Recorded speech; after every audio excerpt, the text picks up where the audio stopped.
lakini tukuhakikishie Mheshimiwa Makamu wa Rais ya kwamba Arusha tuko tayari kwa kila fursa itakayopatikana, ikiwemo pamoja na hizi nafasi za vijana 100.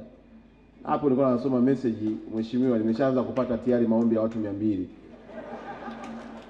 Kwa ni matarajio yangu ya kwamba kwa kuwa huu ndio mlango wa utalii, tutabaki na idadi nzuri kati ya wale watakaopata nafasi ya kwenda kusoma. Nimalizie kwa kuwaomba tena msisite kuja Arusha. Mheshimiwa mgeni rasmi, makamu wetu wa rais, tunakuomba uendelee kuja Arusha, lakini pia tufikishie salamu za upendo kwa Daktari Samia ya kwamba kama kuna mkoa unamuelewa Daktari Samia ni Arusha. Na huku hatupendi watu bila kuwa na mpango. Huku tunapenda watu wanaotuletea pesa. Kwa kuwa yeye ametuletea pesa nyingi na tunaendelea kuona mafanikio makubwa, tunamwahidi kumpa ushirikiano, kumpa sapoti, kumwombea, na zaidi ya yote 2025 mwezi wa 10 kuna uchaguzi.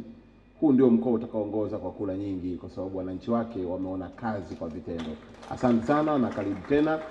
Na leo tuna ratiba ya naibu waziri wetu mkuu ambao ana ziara mpaka tarehe 26, lakini pia kupita kuona miradi mikubwa iliyofanywa na Daktari Samia katika mkoa wetu. Sambamba na hilo, tunategemea pia kuona tukio jingine kubwa la mamlaka ya anga ya Afrika nzima wanakuja hapa, na Mheshimiwa Waziri Mkuu atakuwa mgeni rasmi chini ya waziri wetu Profesa Mbarawa. Maana yake mkoa wa Arusha ni mikutano, na mikutano kwetu ni pesa. Na katibu mkuu hapa, General Secretary wa UN, ameongea vitu vingi vizuri sana, lakini kafikiria tutaangalia namna ya kufanya mpango awe na kiwanja hapa Arusha ili ajenge, na hiyo makao makuu ya gastronomy kwa Afrika nzima. Asante sana Mheshimiwa Makamu wa Rais, na kushukuru sana dadangu mpendwa Daktari Pindu Chana.